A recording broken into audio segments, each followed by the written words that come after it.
In 1997, Final Fantasy VII was released for the PS1 to massive critical acclaim. It was a really revolutionary game in the series. Not only was it a technical marvel, featuring polygonal characters on beautifully painted backgrounds, it was also the first game in the series to depart from the traditional, though distinctly Japanese, fantasy setting of past games. Its setting was very modern. It opened on a sprawling metropolis controlled by a power-hungry corporation sucking the planet dry of a precious resource called Marco Energy. The player aids a resistance group called Avalanche in their attempts to stop the corporation, Shinra. This is a far cry from the swords and castles of previous entries. Perhaps because of these more contemporary themes, Final Fantasy VII now has perhaps the most fervent following of any mainline Final Fantasy game. However, to start the game in a world that more closely resembled Akira than Lord of the Rings was a bold statement of intent. Square wanted to modernise the series from top to bottom. Since then, the game's popularity has spawned a number of spin-off projects that have all had a pretty mixed reception. The only one that most fans regard as an unmitigated success was the PSP prequel, Crisis Core. However, even that failed to have the same impact as the original. For a while, it seemed as if nothing would, and perhaps nothing ever will. But, in 2005, a tech demo for the PS3 featuring a new rendering of Final Fantasy VII's opening cutscene was shown. This immediately sparked the imagination of the fanbase. What would a modern version of Final Fantasy VII look like? Would it be worth making? Those questions have now been answered, more than 20 years after the release of the original game. This video aims to review the new remake, both as a remake and as a standalone game. I realise that the review is a little late in comparison to some others, but I do think I have some new things to say on the game, so it's probably worth making. In order to review this game thoroughly, I am going to need to delve quite deeply into the story of the game, so I will split the video into two parts. The first part will include what discussion I can without reference to major spoilers, and the second section will delve very deeply into all aspects of the story. As such, it will be telegraphed appropriately.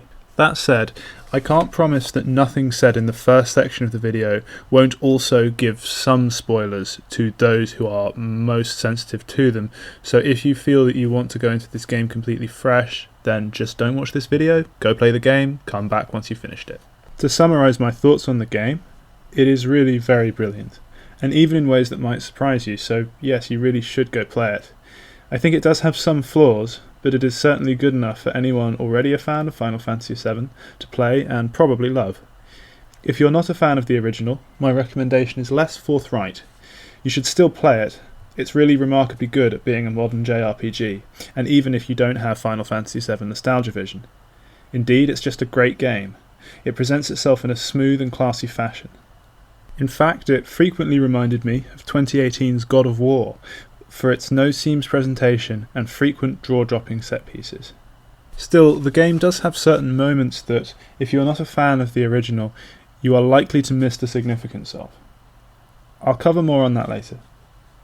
I should also mention before I get into the review that I played this game on a base PS4, so my comments should be read as applying to that version of the game, and not the PS4 Pro version. So I'm going to begin by discussing those aspects of the game that I can without spoiling the story in any major way. So I'm going to cover graphics, music and gameplay. I don't really like breaking down reviews into this section by section way, but given that I want to speak about spoiler stuff later, it makes sense. So I'm going to start with the graphics. In places, the game looks incredible. In fact, it's one of the best looking games I've seen on PS4 hardware.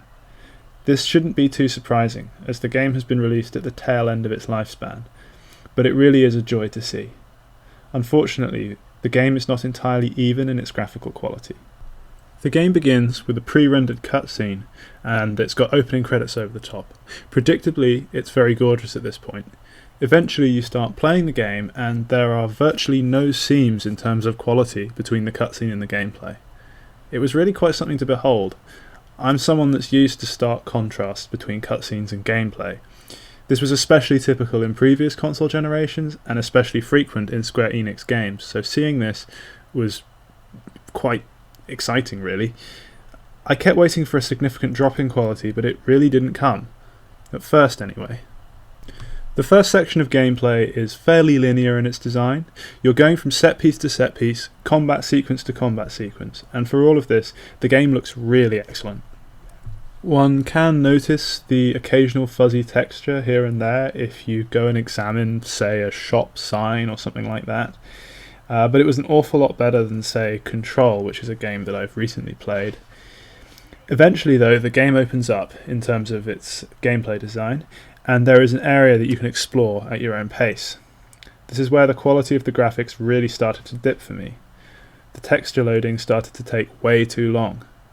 Even when the textures did load in, they didn't look that great, and sometimes even whole character models would have to pop in. In all honesty, some sections of this game look downright ugly. There are piles of trash that just look like trash, and I mean this in the bad figurative sense. They would sometimes look like one low-res texture stretched out over a polygonal blob, probably because that's what they are. So the game really has some highs and lows graphically. Now, earlier I said that the game reminded me of 2018's God of War, and one of the ways in which it does this is its use of dynamic loading. That is to say, using some part of the game's world to slow the player down while the next area is loaded in, or just any way in which a loading screen is obfuscated.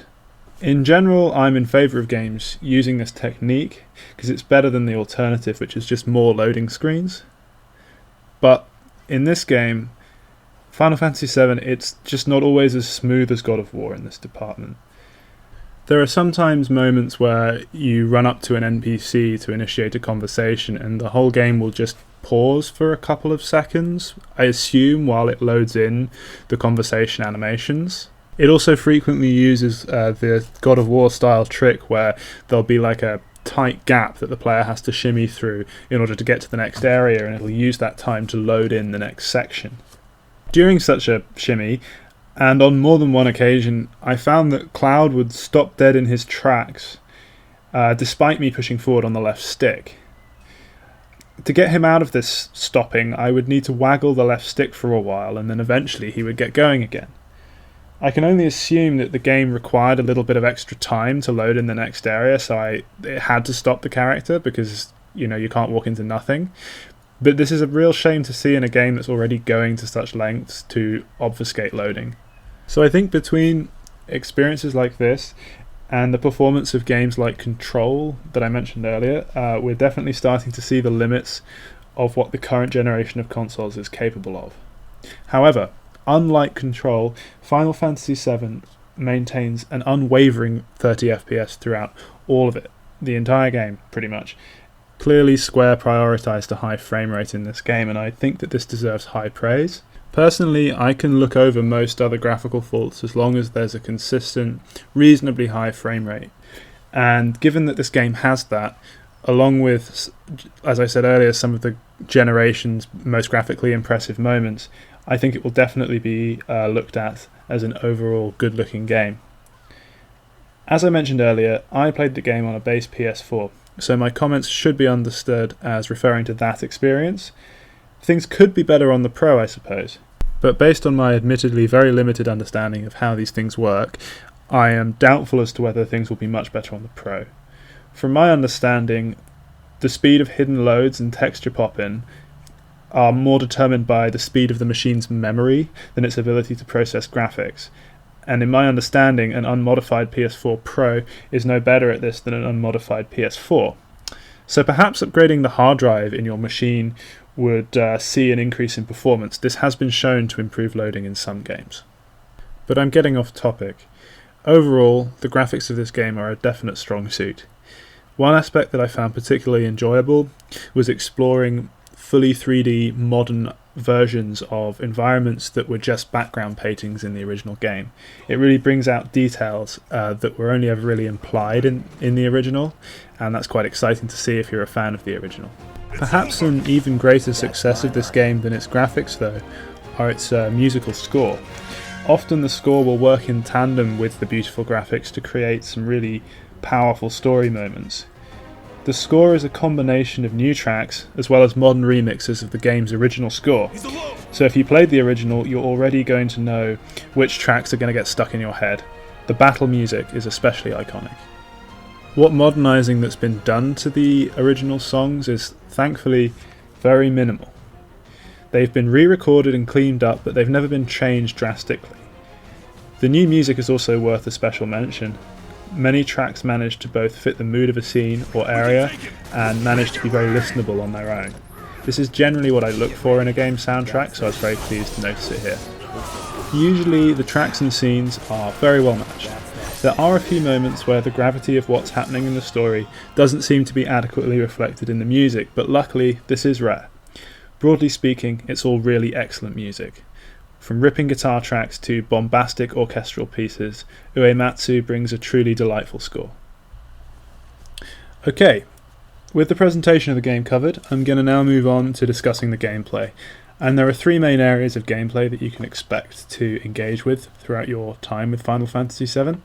That's basically combat, exploration, and very infrequently puzzle solving. The game also features a variety of mini-games throughout its runtime that will test you in a number of different ways, much in the spirit of the original game. The activity with the most meat on the bone is certainly combat, and it will definitely provide you with ample challenge towards the end if you're playing on normal difficulty. The game features a new real-time combat system. The system is supplemented with spells and abilities that are all activated on a timer in much the same way that happened in the original game. As an action game, it feels responsive and exciting to play. Each character controls slightly differently. Cloud has his own heavy hits, and with his sword strikes they feel meaty and satisfying, whereas Tifa has much faster hits, for example, and she has high burst damage potential as a result. They each have their own flavour to them, and that really comes across in the way that they control. There was, however, one aspect of the game's combat system that I did find myself getting constantly irritated with. That's blocking. It takes some getting used to. It also is really quite essential to efficient play, especially towards the end of the game when the combat gets a bit harder. It seems that the game has got animation priority for most combat actions. This means that if you mash too much on, say, the attack button, for example, your character can get stuck in an attack animation, and this makes transitioning to a block impossible until that attack animation is complete. This led to moments where I would smash down on the block button well in advance of an enemy's attack, connecting with my character, and I would still get hit by it. This is a frustrating experience. However, it isn't really the game's fault. If I had been less eager to dish out damage, it could have easily been avoided. What this taught me is that one needs to get on the game's page to fully enjoy the action. Another really essential part of the combat system is the spells and abilities that you can activate in combat from a menu that actually pauses the action. What abilities you have access to are determined by the materia system. This is very much like the original Final Fantasy VII. It also creates a lot of depth in terms of the character builds and combat strategies that are available to you. Each playable character has a role that they're most suited to, but because you're not always able to have them all in the party at once, in fact, actually this is very rare, you are encouraged to adapt each build to fill in for the other missing members. This led to me, among other things, making Barrett into a kind of offensive spellcaster and Tifa into a healer/support character. And the game very much supports these kinds of builds. There are a variety of weapons available, each with different materia slots and stats. So some weapons are more suited to being magic focused and others are more suited to being physical damage focused. Each weapon also comes with its own special ability. This can be unlocked for all weapons through enough use. I found this variety of options to be a very compelling exercise in perfecting and adapting my builds. In other games, I often find it hard to resist the temptation to look up optimal builds online. And in this game, I would highly recommend that you don't do this because the process of experimenting and coming up with new solutions I found to be very compelling. While there is plenty of complexity to the upgrade system, the level of complexity is actually something that you can tailor to your own wants to some degree. Each weapon has an upgrade tree associated with it. If you want, you can fully customize that upgrade tree and really fine-tune your build. Or you can choose to just select from one of three preset configurations. There's one for attack, one for defense, and one balanced configuration. In general, I found myself switching between using the presets and manually fine-tuning each weapon. One could definitely get by on just the presets alone if one wanted to. This would leave only the materia to customise, and that's actually plenty. I think this optional complexity is really quite brilliant, as it's there for those that want it and not for those that don't. Once you've assigned skill points in a given weapon, you can respec the weapon. Unfortunately, the way in which this is done is not as convenient as it could be. There is a particular NPC that you can go to do a respec, and you have to pay them an insignificant amount of gil to do it. I don't really mind the fact that there's a cost associated with it, because it's very small, but having to revisit this NPC can be tiresome, especially as there are vast sections of the game where you're actually unable to even get to the NPC at all. This extra level of inconvenience actually led me to sometimes not bother with a respec that I had initially intended on making, and I really don't see why they couldn't have made this something that you could do for the same price in gil at any moment. I can't think of an obvious way in which that would be exploitable, for example. Anyway, moving on to the next area of gameplay, exploration. This is really only as good as the world design and how it's being rendered. As I've previously mentioned, the quality in this department varies. Sometimes the environment is beautiful and intriguing, and sometimes it's dull and occasionally ugly. One should still definitely explore the environments though, as one can expect to find new items and materia, and I would very much recommend getting them, as much of it can be very helpful. The game is also generally very good at communicating to you what the critical path is. I found this to be incredibly helpful, as it allows you to know when you can explore and when you should move on. As someone who often feels an unhealthy compulsion to explore every nook and cranny of a game's world, this was very nice. Otherwise, as exploration goes, it's fairly standard fare. It gets the job done and moves you on to the next cutscene or combat sequence. It also facilitates the game's side quests, which I would definitely recommend doing. There aren't that many of them, and they do provide you with interesting combat encounters and several amusing story moments. You should definitely attempt to witness all Johnny-related incidents. I shall say no more. While the exploration may be ordinary, what isn't is the quality of the game's mini-games. These are actually really great for the most part. Darts I really enjoyed, for example, as well as the motorcycle and dance sequences. The workout mini-games are more forgettable, but they're certainly not bad either. In my experience, mini-games are often hit and miss. Sometimes developers manage to isolate one small, fun mechanic and make something really wonderful. Other times the mechanic just isn't that fun. Luckily, these fall into the former category and not the latter. Now that I've finished the game, I'm definitely looking forward to going back and playing it on a harder difficulty mode. But before that, I'm certain I'll go back in and conquer the darts minigame. In fact, I may even get into real-life darts, which is not actually something I thought I'd ever say. Finally, on the gameplay front, there are the puzzles. Or rather, there is just one puzzle section, and I'm very pleased that there's just one, because honestly it's dull, tedious, and unchallenging. The skill it seems to test most is patience.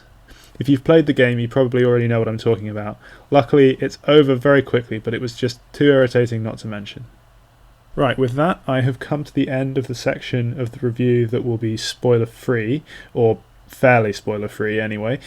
I'm now going to move on to discussing the story, so if you're not interested in hearing anything about that, just jump to the timestamp on screen, or it'll be linked in the description below. From here on out, expect no story details to be spared.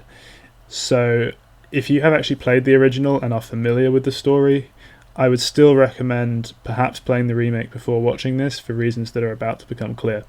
Some people I know just don't care about spoilers, and if that's you, I welcome you to watch on. Okay? Okay, let's go. For the most part, the remake of Final Fantasy VII follows the first 6 to 7 hours of the original game in terms of story. However, the remake took me 40 hours to complete, and that was with as much side content as I could find along the way. Part of this extra length is down to the shift to full 3D and the differences in level design that this entails. It's also partly because of more frequent fully voice-acted cutscenes. However, there is also a fairly significant amount of extra content that has been added, both to the course of the main story arc and as well as optional side quests. I'm going to make some points about the story that will reference specific parts of it, and I feel that in order to do this, it will be helpful for me to just recap the story of the remake, so we're all on the same page and you know which part of the story I'm talking about. Of course, if you've just played the game and you've got the story fresh in your mind, you may want to just skip to the part where I make my main points about the story. If that's you, click the following timestamp. Otherwise, I'm going to go through the story. I will make several points about it as I go as well, so perhaps you'll want to stick around for that part. But it will be a lot of exposition, and I do understand if you want to skip that. So the game opens in Midgar, the same setting as the original. It's a metropolis on 2 levels, or plates. The rich and well-to-do live on the top, and the impoverished slum dwellers, they live on the bottom. A more literal class metaphor could not be wished for. This game is highly, unsubtly political, and let no online reactionaries tell you otherwise, it clearly is. Anyway, you take on the role of Cloud, a super soldier enhanced with Mako energy. This is the stuff that the company Shinra, the people who built Midgar and now its de facto overlords, are mining and burning to try and power the giant metropolis. Cloud is aiding Avalanche in bringing down one of the Mako reactors. Your mission is successful, you destroy this reactor, but the explosion that's caused is much larger than anticipated, and the upper plate near the reactor is damaged. Cloud and Avalanche escape through burning streets. There are innocent people fleeing the disaster. This brings on immense feelings of guilt on behalf of Jessie. She's the Avalanche member who built the bomb. Unbeknownst to her though, or in fact any of your crew, the top dogs at Shinra actually orchestrated the larger explosion. They did this to stoke anti-revolutionary sentiment. This is but one of the examples of the way in which the game never equivocates morally between Shinra and Avalanche. The corporation is consistently portrayed as the greater evil. At other times in the story, Barrett debates a Shinra suit on the relative merits of revolutionary action versus incremental change. And at another point later on, Barrett, again, has his ideological convictions undermined by the Shinra president. He, in this conversation, reveals his own philosophy. He says, "I know what I want, and I take it." It's very clearly anti-corporate stuff. But, getting back to the main story, as Cloud is escaping the explosion, he runs into Aerith, a flower seller. She gives you a flower after you help save her from some ghosts that are harassing her. Eventually, though, you're separated due to the arrival of some Shinra grunts. Cloud eventually escapes to the Sector 7 slums, where he meets up with Tifa and Avalanche. Tifa is your childhood friend. After some catching up, Jessie approaches you. She wants help securing new bomb materials for the next Mako reactor raid. Basically, she's feeling guilty because she thinks that the larger than anticipated explosion was her fault, and she wants to get it right this time. Cloud helps, along with the other Avalanche members, Biggs and Wedge.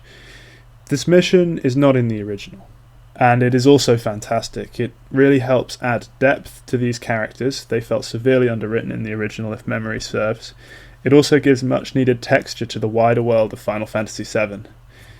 I feel it does this simply by featuring a little more of certain groups that we hear about in the original FF7, but we never get the sense that they're like real existing groups that, you know, have their own internal structure and logic. So we see another Soldier First Class member, for example.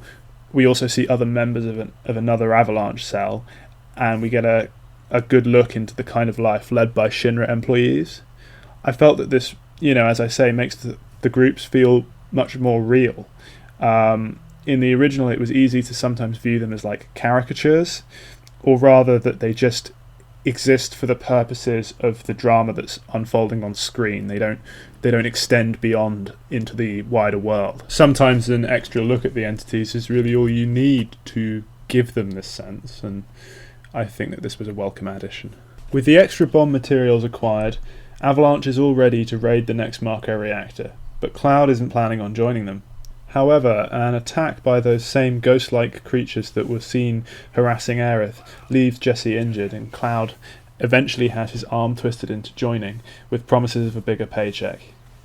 The raid is successful, eventually, but it is revealed that the only reason for its success is because the Shinra president in fact orchestrated the whole thing from the start.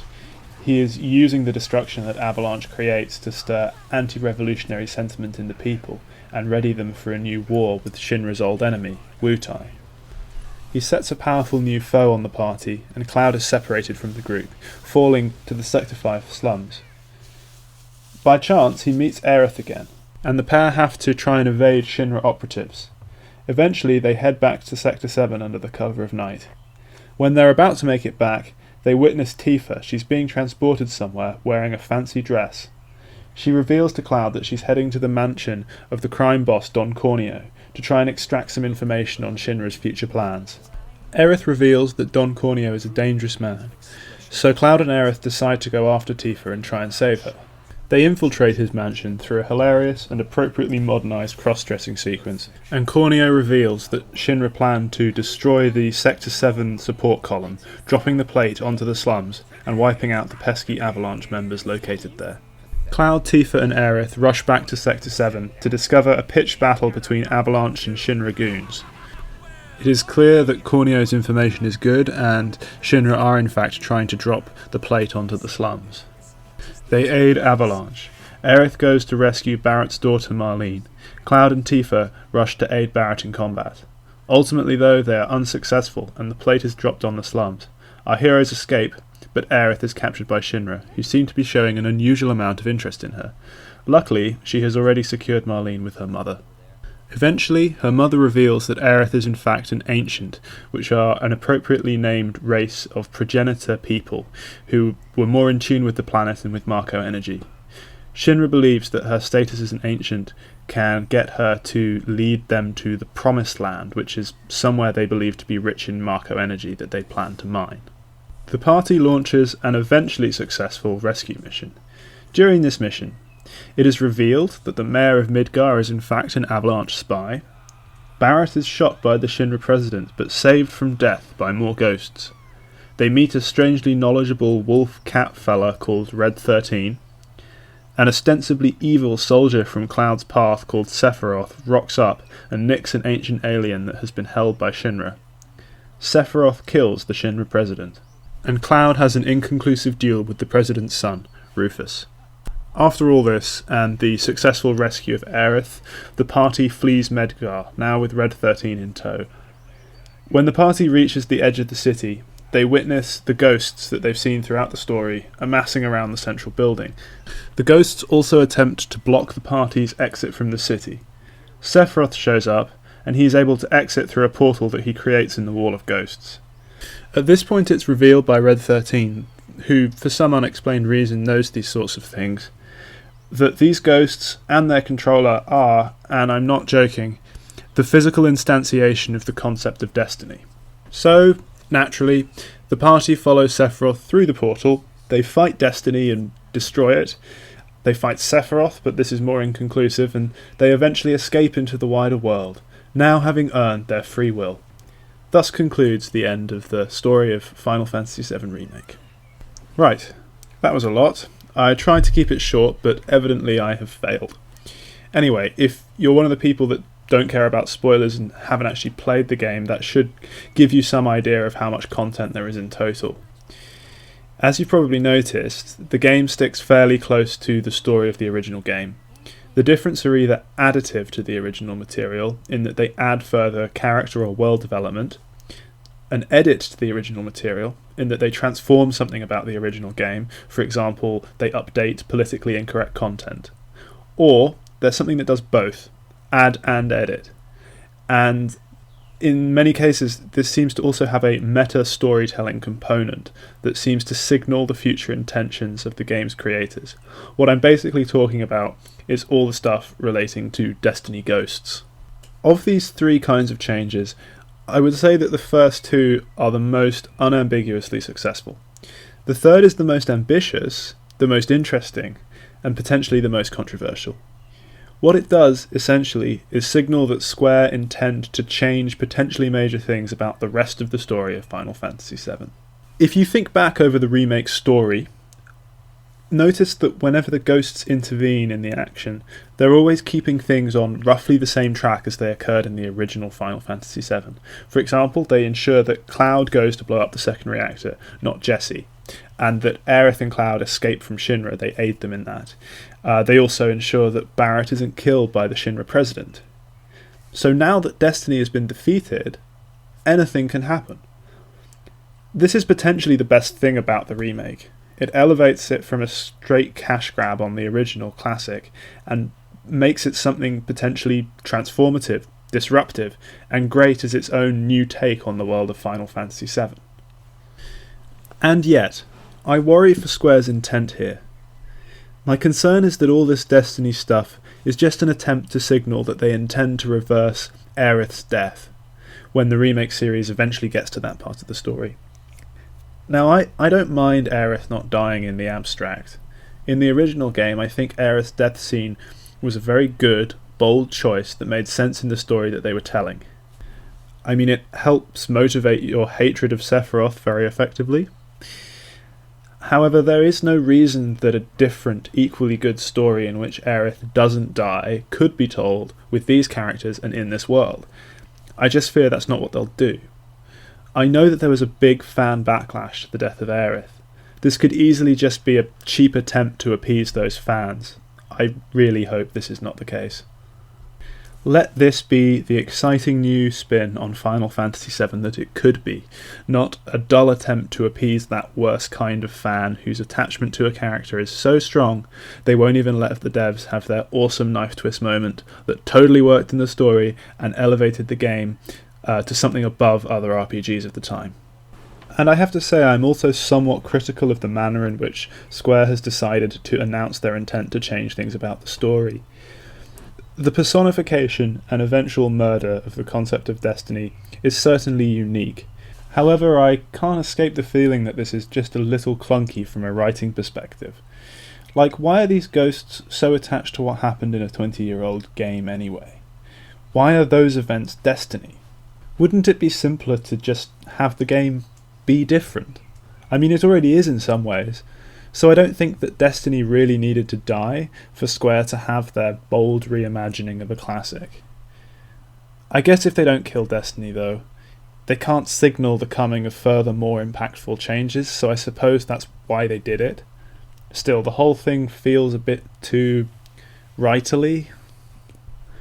Anyway, it did make for a cool and very unexpected moment, so hopefully it will be in the service of something that's really awesome down the line. Overall, I think I'm grudgingly in favour of the death of Destiny. There are some other quibbles that I also have with the story, though. Firstly, there seems to be a degree of inconsistency between the abilities of our protagonists in combat and in cutscenes. To some degree, this is clearly unavoidable, as the exact abilities of each character are to a large extent player determined. However, there are some odd moments created by the tension. For one, when Aerith goes to save Marlene from Seventh Heaven during the attack on the support column, a Shinra helicopter comes spiralling down towards her. This scene is paced in such a way that left me almost literally screaming at the TV for Aerith to do something. For God's sake, Aerith is a powerful battle mage who must have a spell up her sleeve to redirect the chopper. Aero would do the trick, for example.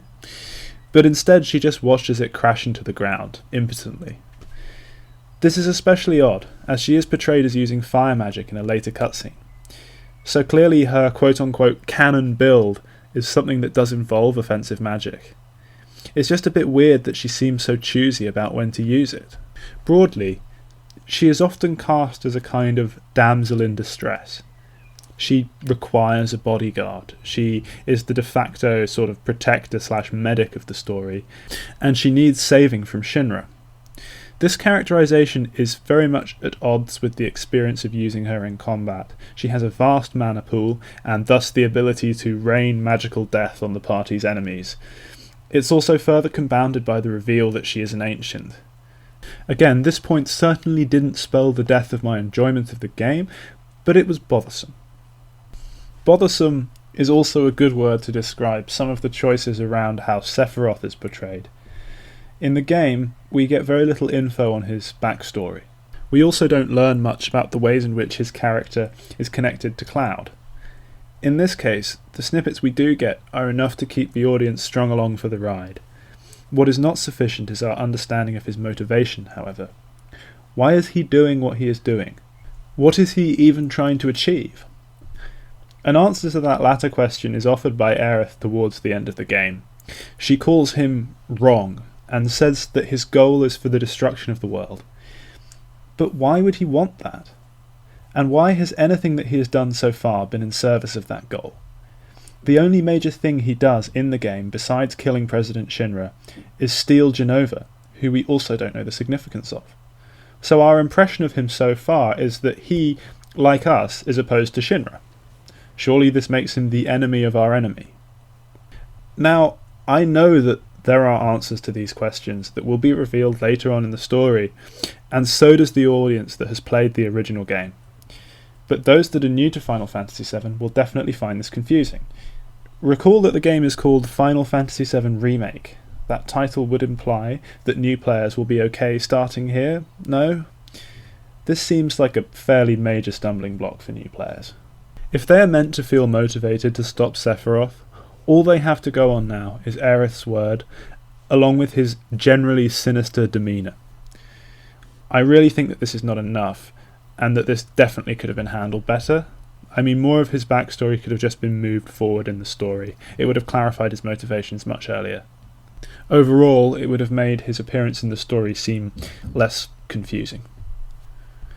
But still, the handling of Sephiroth did not ruin my enjoyment of the story or the game overall. Clearly, as you've seen, I have some major criticisms of the story, but overall, the game still managed to do something really special.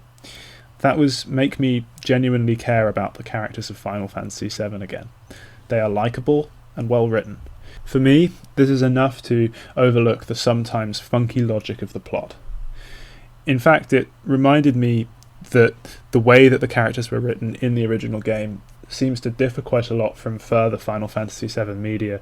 Cloud, for example, seems to be much more insecure than he has been portrayed in recent media, and that's welcome to see. Okay, that concludes my thoughts on the story, and it also concludes the review. I think it's certainly gone on long enough. All in all, the game is brilliant. Yes, it's flawed, but really the overall experience of it was very positive indeed. It could be the start of something really awesome as well if Square decides to play their cards right. Still, on its own, it's a fun and thoroughly modern JRPG that I would recommend to just about anyone. I'm giving this game a 4 out of 5. Okay, I hope you enjoyed the video. You can expect more from me very soon. I'm going to be reviewing Gears Tactics. I don't know how long it'll take me to complete, but hopefully not quite as long as this one. See you soon.